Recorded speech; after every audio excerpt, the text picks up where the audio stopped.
I reborn 2 years before the end of humanity. Back then, I was one of the last survivors, hiding deep in the mountains. But even I wasn't spared. The virus found me in the end. I died like the rest. The world was already in ruins. The infection, slow, silent, and merciless, had spread across the globe. It killed quietly at first, then wiped out everything. Humanity never stood a chance. It all began when an evil dictator set out to create a bioweapon, one so deadly he believed it could be used to rule the world. But things went horribly wrong. The weapon was a virus, engineered to be unstoppable, so potent that anyone infected would be dead within 2 weeks. A perfect killer. It started like a harmless cold. Then came the flu symptoms, the crushing fatigue, the angry red rashes, and finally, the yellowing of the eyes. There was no cure, no chance of survival, a 100% fatality rate. The symptoms were precise, predictable, and merciless. The creators were ecstatic, delirious with power at the thought of unleashing it to wipe out billions. They had poured billions into creating it, working around the clock, pushing the limits of science and ethics. Then one day, during a routine test in a remote underground facility, a single mistake shattered everything. A soldier skipped a basic safety protocol. He didn't wear gloves. During the test, an invisible particle of the virus made contact with his bare skin. He felt nothing, saw nothing. He went home, unaware, and in doing so, he became a walking disaster. He unknowingly spread the virus to everyone he encountered, his colleagues, his friends, his family. The infection had begun, and no one knew it yet. The symptoms didn't appear until a week later. The soldier developed a fever, followed by a pounding headache and severe muscle fatigue. Soon after, large red rashes spread across his skin, and his eyes turned a sickly yellow. When the scientists learned of his condition, they immediately ordered him to be quarantined at their facility. They were stunned. The symptoms matched exactly the virus they had been developing. It was still in the testing phase. No vaccine had been created. Panic set in.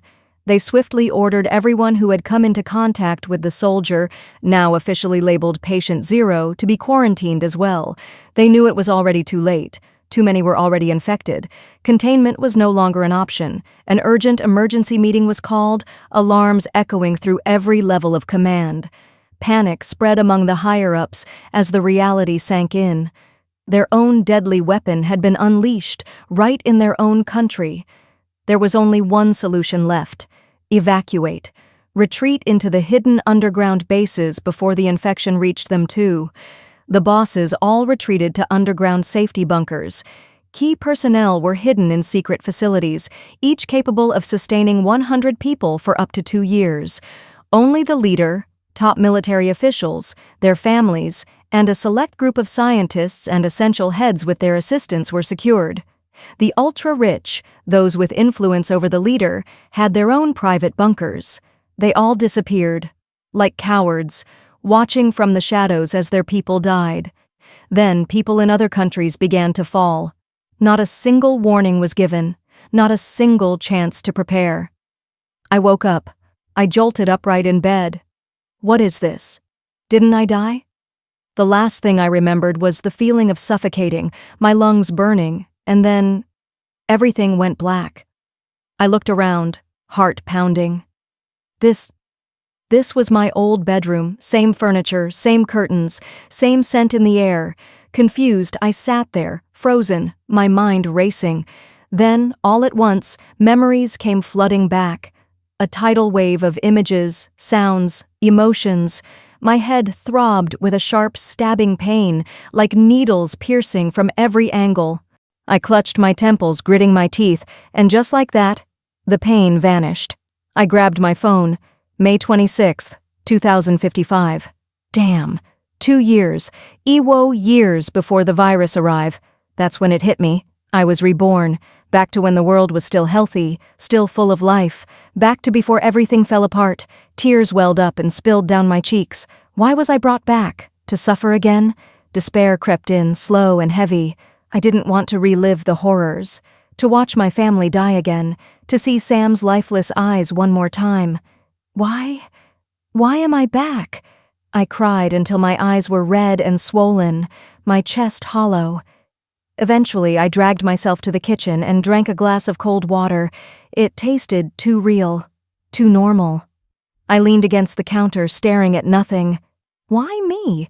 What am I supposed to do now? I'm just an ordinary person. What difference can I even make? The glass trembled in my hand. I set it down carefully, afraid I might drop it. Everything looked normal. The hum of the fridge, birds chirping outside, sunlight pouring in through the windows.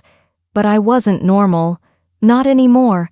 I walked back to my room, sat on the edge of the bed, and stared at my reflection in the mirror across the wall. Same face, same tired eyes, but inside, I was filled with memories of the end, the screams, the panic, the silence that followed, and the virus, silent, slow, and unstoppable. I wiped my face, still damp with tears. If I'm back here, it can't be for nothing. I was given a chance to save my family untimely deaths, and Sam can be safe too. I picked up a pen and notebook from my desk. My hands were still shaking, but I started to write. Everything I remembered. The symptoms, the timeline, the mistakes, the evacuation, the way it all started. Everything. Names, dates, locations. Warning signs no one noticed the first time, but I didn't know where to start. All I knew was I had 2 years, and the clock was already ticking. By noon, my notebook was a mess of scrawled timelines, symptoms, and half-formed memories. But one name kept staring back at me, underlined 3 times. Dr. Evelyn Hart, virologist, UK-based, one of the only people who tried to fight back when the virus got loose. She wasn't part of the original project. No, that came from elsewhere, from a smaller, weaker country with a loudmouth dictator and too much ambition. They wanted power, control, fear. They spent billions engineering a virus so lethal it wiped out everyone it touched in 2 weeks. Then they locked themselves inside hidden underground bunkers, smug, silent, watching from behind thick steel walls while the world screamed. They didn't warn anyone, didn't share a cure, didn't care. Cowards. But in the end, even they weren't safe. The virus found them too. Even in their buried fortresses, they died choking on their own blood, just like the rest of us. I blinked away the bitter memory and stared at my screen. Dr. Hart was still alive, still working, listed under BioSure Labs, Oxford. She had tried to create a vaccine in the final days, desperate, broken, out of time. But now, maybe, there was time. I grabbed my phone and dialed the number listed for her office. It rang. Once. Twice. A clipped voice answered, Dr. Evelyn Hart's office, BioSure Labs. My throat tightened, but I forced myself to speak. I need to speak with Dr. Hart. It's about a virus, one that hasn't happened yet. Please, this can't wait. There was a pause. The air between us went still. Who is this? The voice asked, slower now, cautious. I know this sounds crazy, I said quickly, my voice shaking. But I'm not some prank caller. Please, just let me speak to Dr. Hart. It's about a virus, a deadly one. It hasn't happened yet, but it will. I'm begging you. There was silence, then a soft click. A different voice came on, calm, British, slightly cold. This is Dr. Hart. You have 10 seconds to explain before I hang up. I swallowed hard. In 2 years, a man-made virus will be released. It will look like a cold at first, then a flu, then fever, muscle fatigue, red rashes, yellow eyes, death. 2 weeks, 100% fatality. The country that makes it— Which country? She interrupted sharply. I didn't tell her which country, not over the phone. The virus was made to kill billions, I said, my voice low. It was created to help them rule the world. But they made a mistake during testing. The virus spread and they couldn't stop it. There was silence on the other end. I need to tell you everything, I said quickly. Please believe me. I can't explain everything over the phone. I'll come to you in person tomorrow. I didn't tell her the truth, that I was reborn. I couldn't. It would sound crazy. She didn't say anything for a moment, then finally said, "All right. Come to BioSure Labs at 9 a.m. tomorrow. Ask for me at the front desk." I hung up, my heart pounding. In the evening, I went to Sam's place. We had dinner together, and I spent the night there. I didn't tell him about my rebirth. I didn't want to scare him. I just said I had an early appointment with a doctor for my thesis. The next morning, while driving, I called my mom. I nearly broke down hearing their voices, so warm and familiar. We talked like we always used to, but deep in my heart, the pain lingered. I still remembered their deaths in my previous life. Early in the morning, I sat in the parking lot, trying to steady my nerves. I took a deep breath, pumping myself up. I was determined to earn Dr. Hart's trust. She had played a crucial role in developing the vaccines.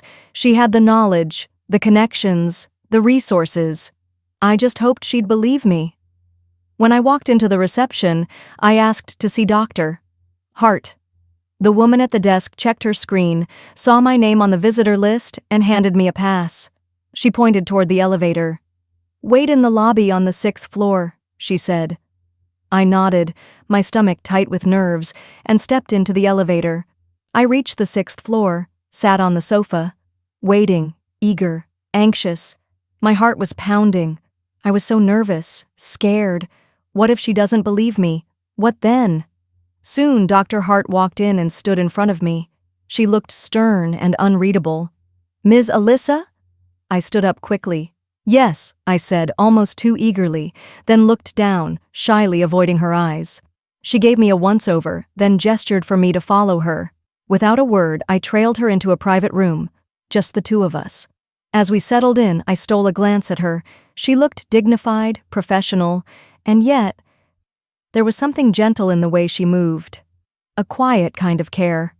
I didn't wait too long to start. "I know things," I said, sitting across from her. "I've already told you a little on the phone, but I need you to listen carefully."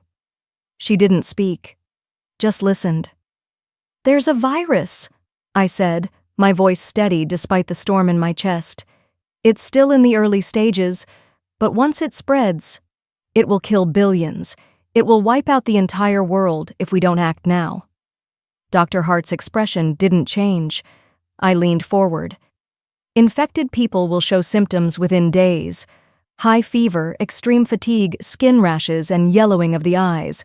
Then their organs start shutting down. No one survives past the second week. No one."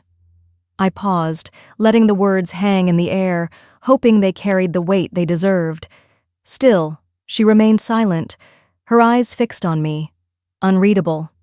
So I pressed on, giving her everything: names of key scientists, exact equipment, steps of the vaccine development process, even the timing of when certain labs would fail. That's when I saw it. The flicker in her eyes. Awe, confusion, maybe even fear. Then she finally spoke, her voice low. "How do you know all this?" she asked. "The things you mentioned, some of that equipment, even most researchers don't know it exists." Dr. Hart leaned back slightly, folding her arms. "This is extraordinary," she said, "but it's not enough. You're asking me to believe something that could cost lives, resources, my reputation. I need more than words, Ms. Alyssa. I need evidence." I expected that. "I knew you'd say that," I replied quietly. "So listen closely. Over the next 5 days, certain events will unfold. Check the news. Watch carefully." She narrowed her eyes, studying me. "What kind of events?" I leaned in slightly and spoke calmly. "I understand you need more than just my word, so here's what I can give you. 5 things that are going to make headlines in the next few days. Watch the news. When they happen exactly as I say, you'll know I'm telling the truth." I handed Dr. Hart a folded piece of paper. She opened it and read through the short list. Day 1. Armed robbery at local bank in Atlanta. No injuries reported. Suspects still at large. Day 2. Pop star involved in road rage incident in Los Angeles. Clip goes viral after she throws a drink at another driver. Day 3. 3 inmates escaped from a high-security prison in Texas, 1 captured within hours, 2 still missing. Day 4. Shooting scare at Ohio Middle School, no casualties, man detained outside premises with a licensed firearm. Day 5. Fishing crew in Maine catches a giant jellyfish. Photos trend online. 1 crew member treated for minor sting injuries. Dr. Hart raised an eyebrow as she read the list, then looked up at me.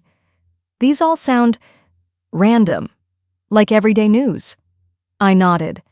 Exactly. I'm not asking you to act on this yet. I just want you to remember this list. Watch what happens. When each of these stories makes the headlines, you'll know I'm not making things up, that I've seen something real. She didn't say anything for a few seconds. Then she folded the paper, tucked it into her coat pocket, and gave me a measured look. All right, she said quietly. I'll be watching. I finally reached home and collapsed onto the sofa. Every muscle ached, but it was the exhaustion in my mind that weighed heaviest. I was drained, mentally and emotionally. I just hoped Dr. Hart believed me. I needed to review everything again. Every detail, every name, every step. It had to be perfect. But more than that, I needed to prepare. I had to go back to the mountain and build a proper survivor base. In my previous life, the base was a disaster. No reliable food supplies, no stable power, no security, no order. People were desperate. They'd do anything to survive. I couldn't let that happen again. This time, I would create a place where people wouldn't be driven to cruelty or madness just to live. Where trust and safety came first. I thought about my parents and my brother. I needed to call them over.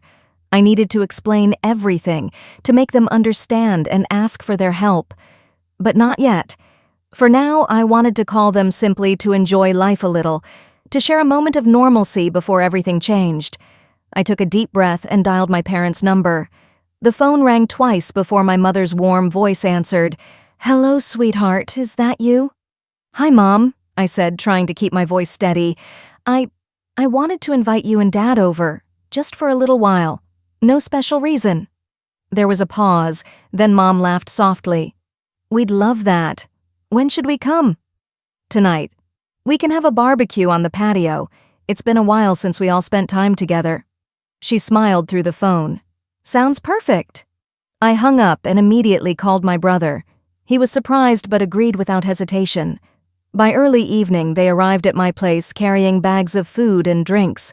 The patio garden was warm and cozy, lit by soft fairy lights hanging above. The scent of grilled meat filled the air, and laughter echoed around the table. We ate, talked, and caught up on everything and nothing all at once. For a moment, the weight of my secret felt lighter. The next day, we went to the city for a short vacation, a break from all the worries and fears that swirled in my mind. We watched movies, explored street markets, and shared meals at small cafes. For 5 days, we lived simply. I savored every smile, every shared joke, every quiet moment with my family. A few days after our return, I gathered Mom, Dad, and Henry in the living room.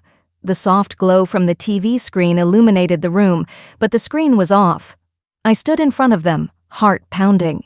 They sat close together on the sofa, faces puzzled, waiting for me to speak. Mom looked at me, eyes searching. "Alyssa, what's going on? You said you wanted to talk." Dad nodded, serious but calm. Henry's expression was guarded, curious but wary. I took a deep breath, steadying myself. "There's something I need to tell you. Something important." Their eyes didn't blink. They waited. I glanced at each of them. "I've been given a second chance. I don't know how to explain it exactly, but I lived through something terrible before, something most people didn't survive, and now I'm here to try to stop it from happening again." Mom's lips parted, as if to ask a question, but I raised my hand gently. "Please, just listen. There's a virus coming, a deadly one. It's already starting." Dad frowned, disbelief flickering in his eyes. Henry shifted, crossing his arms. "I know it sounds impossible," I said quickly. But I have details, what to expect when it will start. I've already told Dr. Hart.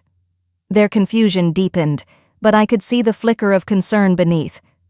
I need your help, I said quietly. Not just now, but soon. We have to prepare. Together. The room was silent, heavy with unspoken questions. Then Mom reached out and took my hand. We're with you, Alyssa, whatever this is. Dad nodded slowly. Henry gave a small, reluctant smile. I looked at each of them seriously. Please, don't tell anyone yet. If this gets out too soon, people will panic. I could even get arrested for causing alarm. Mom's eyes softened with understanding. Dad nodded slowly. Henry met my gaze and said, We won't say a word. Your secret is safe with us. Relief washed over me. Then I took a deep breath and laid out my plan. We need to build a survivor base. It has to be hidden, somewhere no one would think to look. It must be completely self-sufficient. Food, water, power. We can't rely on anyone else. I paused, letting it sink in. We need secure quarantine rooms with separate ventilation systems for each area. If someone gets sick, we have to isolate them completely. My voice grew firmer. There has to be an incineration room to burn contaminated clothes and materials, and a cremation room in case the worst happens. Mom swallowed hard but nodded. Dad furrowed his brow, deep in thought. I leaned forward, my voice calm but determined. Tomorrow, we start researching. Designs, materials, locations, anything that can help us build the safest, most self-sufficient base possible. Everyone nodded, already in a different state of mind, focused, serious. Then Henry frowned slightly. But how can we afford it? He mumbled, And in less than 2 years? Mom and Dad turned to me, silent but clearly wondering the same thing. I smiled, just a little. I have memories of the future. Henry raised an eyebrow. What do you mean? I know which lottery numbers will win. I know which stocks will explode. I even remember the results of major sports games and events. Their faces shifted all at once, from shock to disbelief, and then slowly to wonder. You're serious? Dad asked. I nodded. Completely. I already have a list of dates and numbers. It's not just luck, it's timing. We'll start small and build it up. Quietly, legally. No one will suspect a thing. Mom let out a short laugh, still stunned. Well, if anyone was going to do this, it would be you. Henry leaned back, grinning now. So we're going to fund a secret survival fortress using lottery tickets and sports betting. I grinned back. And smart investments. Let's not forget that. For the first time since I came back, I saw real hope in their eyes. I leaned against the back of the couch and looked at them all seriously. There's one more thing, I said. We have to be discreet with the money. Every cent. No sudden mansion buys, no flashy cars, no attention. Every lottery ticket we cash, every stock we profit from, it has to be anonymous or low profile. They nodded in agreement, the excitement in their eyes now tempered with focus. Mom, Dad, I said gently, I'm leaving that part to you. Handle the winnings, funnel the money quietly, spread it out, use different accounts, keep us under the radar. Dad nodded with quiet determination. We'll handle it. I turned to Henry. Your job is the survivor base. Research underground shelters, off-grid living systems, power sources, water filtration, everything. When the time comes, you'll oversee construction. Quiet contractors, no questions asked. I want a facility that can last a decade if needed.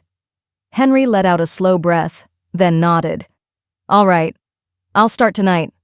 I looked down at my hands for a moment, then back at them. As for me, my focus is the vaccine. Their expressions changed. Quiet, heavy. I know how it happens. I remember who discovers what, when. If I can help guide it, speed it up, we might stop the virus before it ever mutates into what killed billions in my past life. I looked at them, my voice lower now. That country is ruthless, I said quietly. If they knew that I knew, and that you knew, we might not be safe. I paused, looking at all of them. If I go to the military, I fear it will only bring war. I felt relieved. This, everything we planned, was my backup plan, for my family, for the people. If I fail to stop the virus, at least we won't be helpless again. Mom and Dad jumped into their task with quiet focus. Over the next 2 months, we carefully claimed lottery winnings, timed stock trades, and made subtle bets.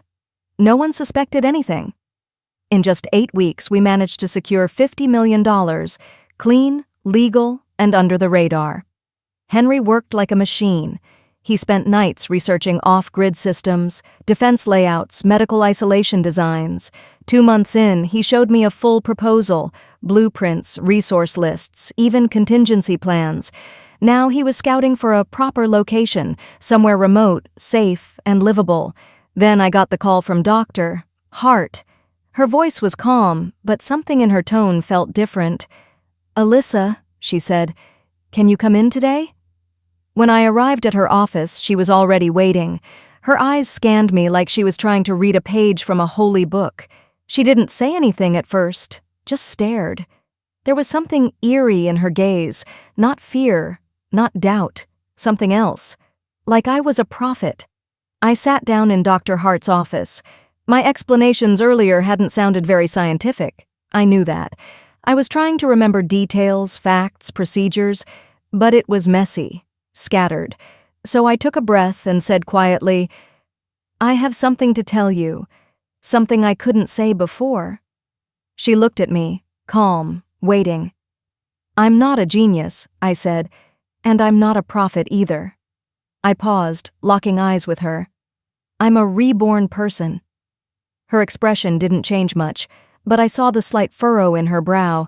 She was thinking, calculating. Confused, maybe, but not dismissive. "I know the future," I said, "because I already lived it." I leaned forward, heart pounding. "I know details only scientists should know because I worked beside one. I assisted a researcher during the virus outbreak. I saw everything, how the world collapsed, how people died, how desperate it became." I swallowed hard. "And I know your name, Dr. Hart, because in that life, you led one of the main teams trying to develop a vaccine. You fought until the very end. You were one of the few who didn't give up." She stared at me for a long time. Then slowly, she said, "Go on." "I can't give you everything," I said honestly. "I only remember fragments, but I remember enough to warn you, to guide you toward what works and what doesn't. I don't want anything from you. I need your help." Another long pause. She finally nodded. "You've already proven yourself with the predictions, and if this virus is even half as deadly as you say..." She sat back and looked at me in a way that made my skin prickle. Her voice was calm but serious. "I may not fully understand it, but I'd be a fool not to believe you." Dr. Hart and I spent hours in her office that day. I handed her the notebook I had poured my memories into, everything I could recall about the vaccine. She flipped through the pages slowly, carefully, her eyes scanning each line like it held the key to saving the world. Inside that book was the beginning of it all.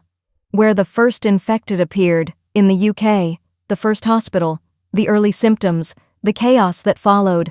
I detailed the machines used, the lab processes, the key chemicals, the handling protocols that led to the vaccine's development. I even listed the names of the scientists and doctors who were part of it, some famous, some not. When I finally stopped talking, I leaned back in my chair and let out a tired breath. "I don't know how to proceed from here," I admitted, "but if I remember anything else, I'll tell you." Dr. Hart looked at me, her expression unreadable. Then she nodded. "That's more than enough to start." She didn't waste time. Over the next few days, she quietly gathered a trusted group of scientists and researchers, people she knew personally, a few engineers too. They worked under full confidentiality, avoiding any official records. Every person was briefed carefully. No names, no public projects. But one thing they needed was approval. Her boss had to authorize access to restricted tech, equipment, and funds. 3 days later, I sat in front of him. Matthew Lang, the director of the research facility. He was older than I expected. Sharp eyes, quiet presence, the kind of man who noticed details without speaking much. I told him everything I had told Dr. Hart, everything. And then I told him the truth. I'm a reborn person, I said, voice steady. That's how I know all this. He didn't flinch, he just watched me, waiting. To make him believe, I gave him predictions, ones I couldn't possibly manipulate, events that would go viral in the coming days. He didn't say much then, but 3 days later, every single event unfolded, just as I said. When we met again, he was a different man. He looked shaken. Then he turned serious. This virus, he said, it has to be stopped, quietly, carefully. He leaned back in his chair. But if what you say is true, then exposing this too early could trigger global panic, political collapse, even war. I nodded. That's why we have to stay in the shadows. Work fast, but stay quiet. He looked at me for a long time. Then finally he said, "All right. You'll have everything you need."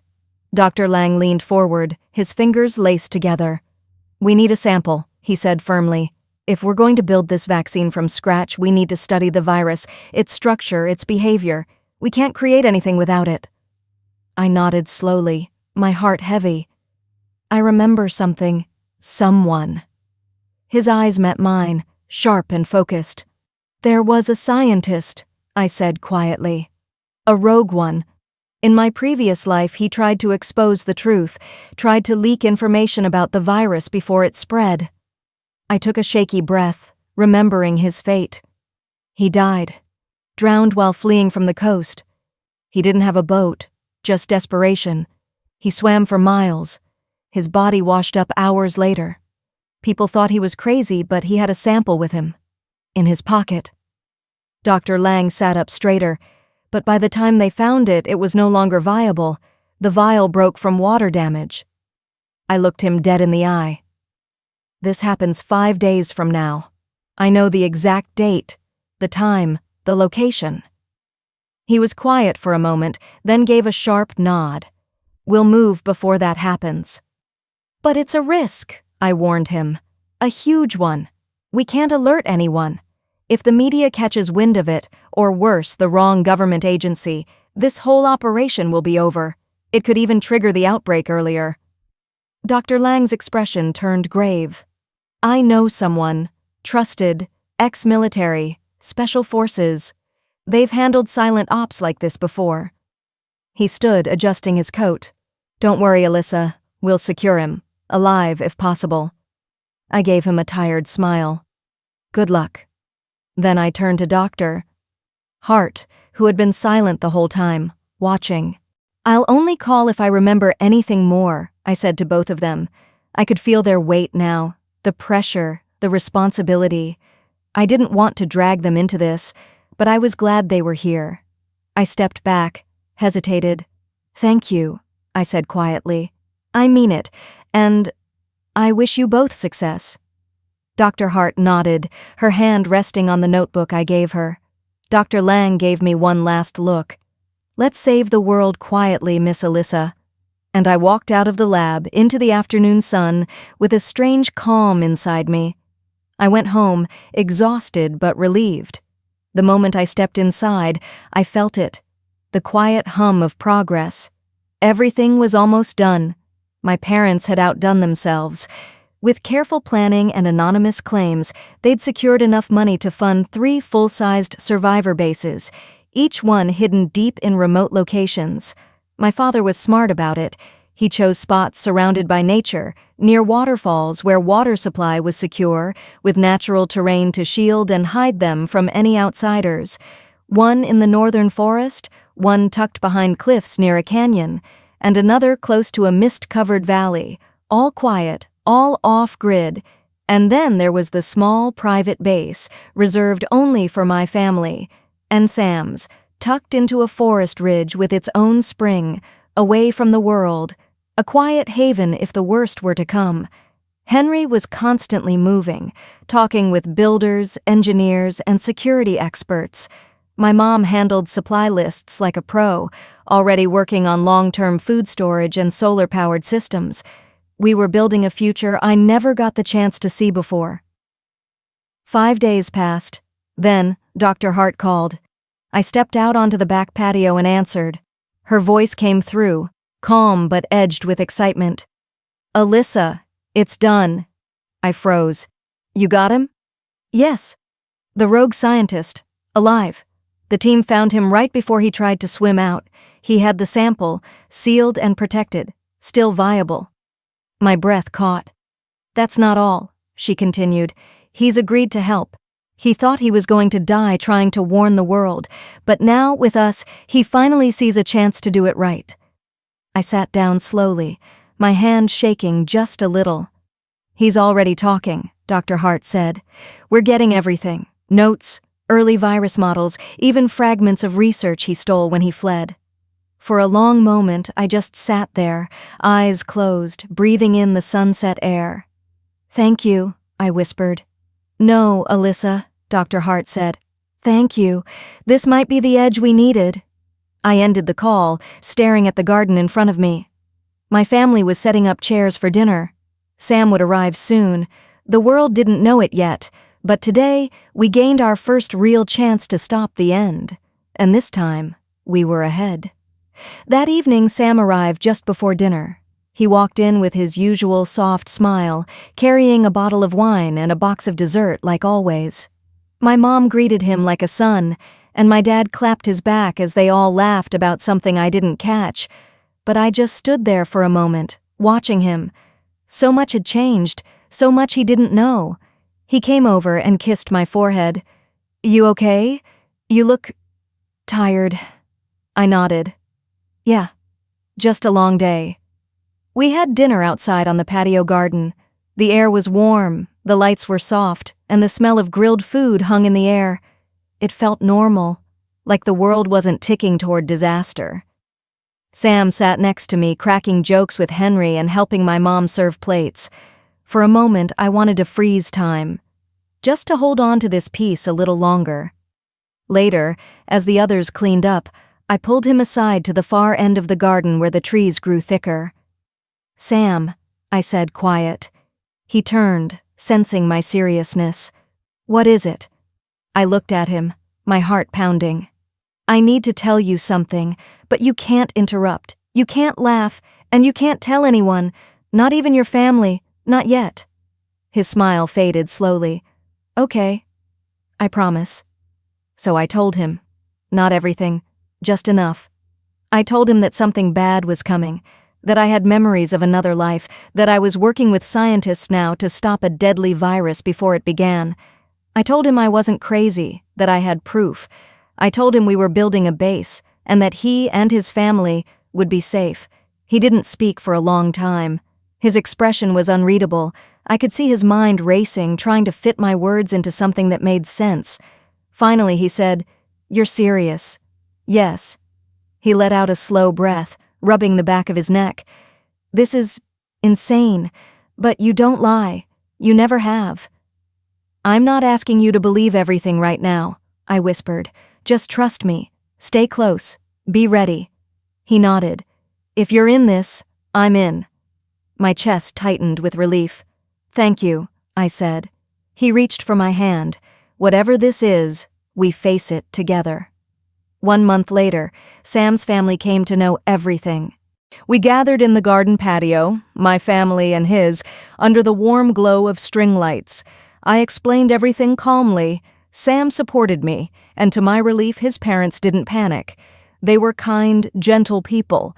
His mother cried quietly. His father nodded, serious and firm. They agreed to help. We needed them. Sam's father had connections, his mother was organized, and his younger sister worked in logistics. Together they joined our mission, helping us identify trustworthy people, arranging quiet transportation, and preparing lists of those we could bring into the bases when the time came. Time moved fast. 3 months before the outbreak, we packed our things and moved to the private base, my family and Sam's. It was nestled deep in a green valley, hidden from roads and eyes. We tested everything: food supply, power systems, separate air vents, quarantine rooms. The 3 big bases were also nearly ready. Henry had a brilliant idea: to set them up with remote access controls so no single person could hijack them. Each one had full CCTV surveillance, solar backups, and internal defenses. After securing the rogue scientist, Dr. Lang contacted the president quietly. He gave all the proof, including the sample and future projections. The government didn't go public. But behind closed doors, preparations began. Silent protocols, stockpiling protective suits, quiet drills in selected hospitals. The world looked normal on the outside, but we knew better. The countdown had already begun. The news finally broke. Overseas, strange reports started trickling in. Mysterious flu-like symptoms, patients collapsing after days of high fever, rashes, and yellowed eyes. Just as I had remembered. Then came the headline, UK plane quarantined upon landing. Possible viral outbreak suspected. It was the exact flight I had predicted. Thanks to early warnings passed quietly through Dr. Lang and the president, the UK government acted fast.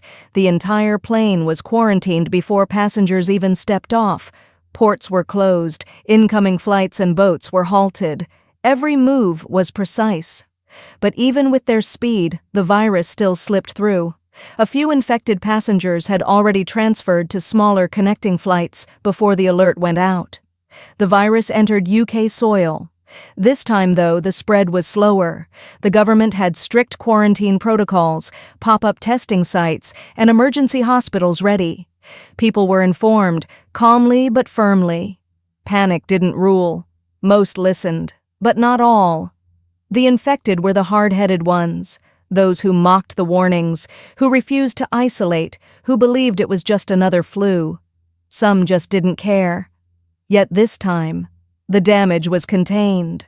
Other countries, watching closely, followed the UK's lead.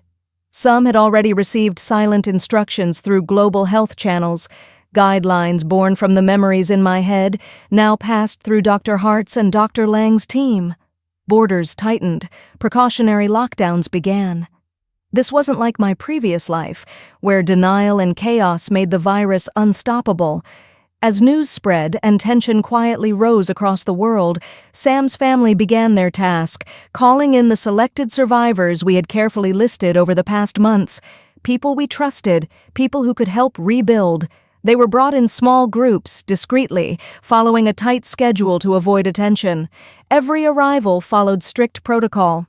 At the entrance of each base, they passed through an anteroom, a sealed chamber designed for safety. There, they removed all their clothing, placed them in sealed bags for incineration, and entered a decontamination shower. Afterward, clean garments were provided in the adjoining room. Only then could they step into the initial quarantine quarters, private rooms where they would stay for 5 days, monitored carefully. If they showed no signs of infection, no fever, no fatigue, no yellowing eyes, they were cleared to fully enter the survivor base.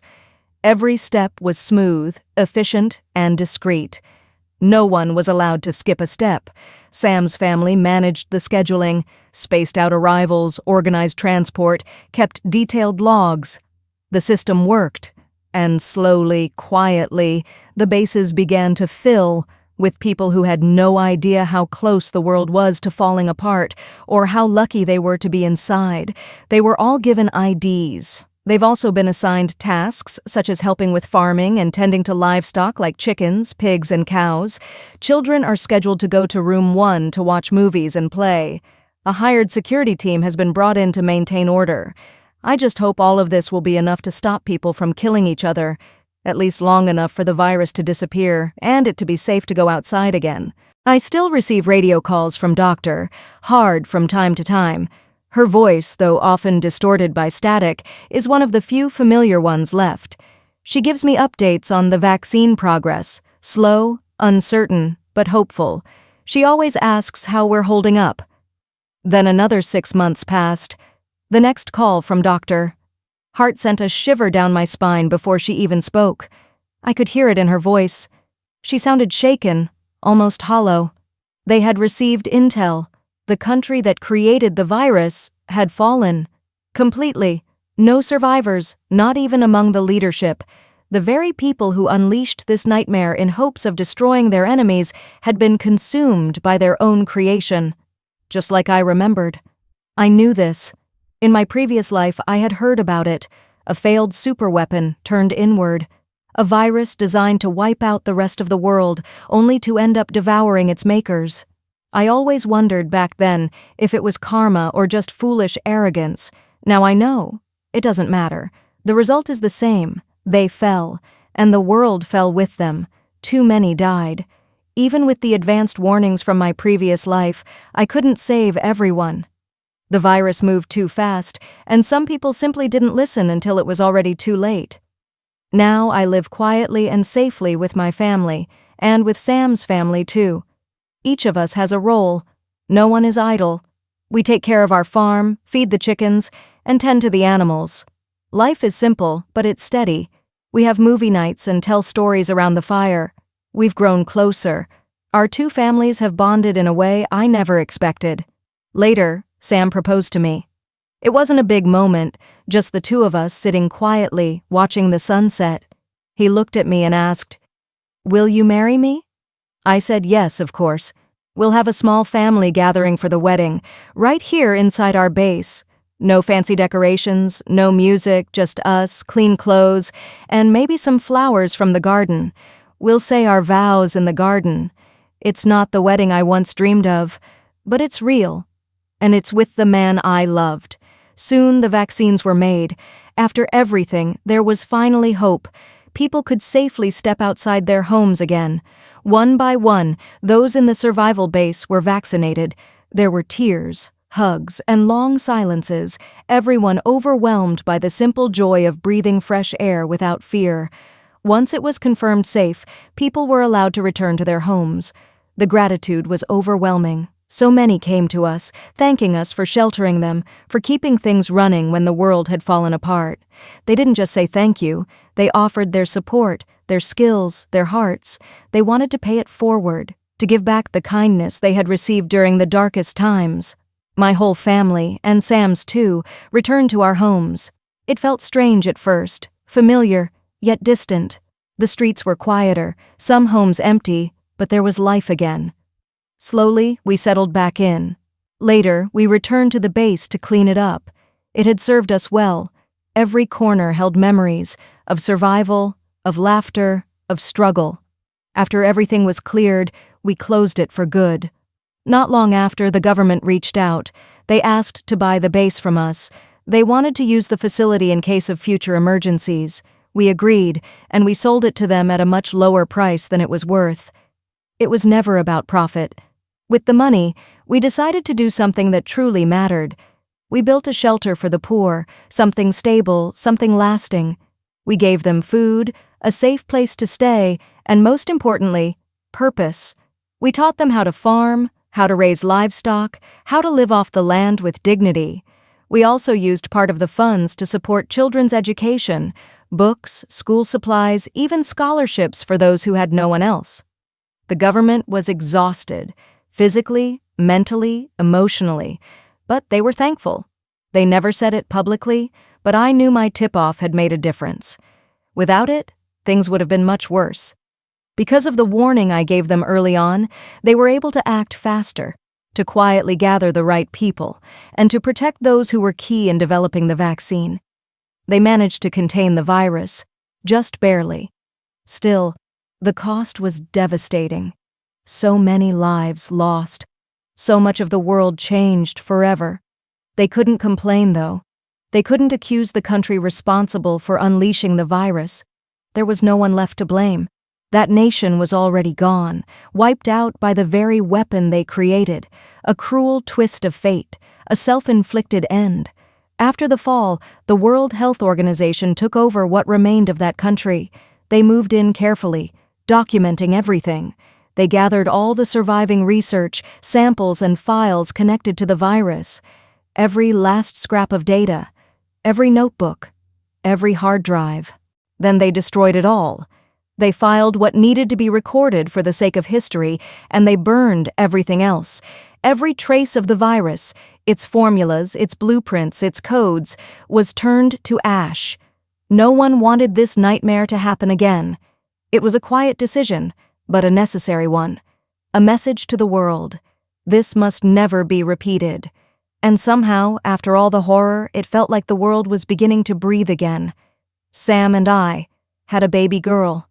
She was born on a quiet morning, just as the sun began to rise.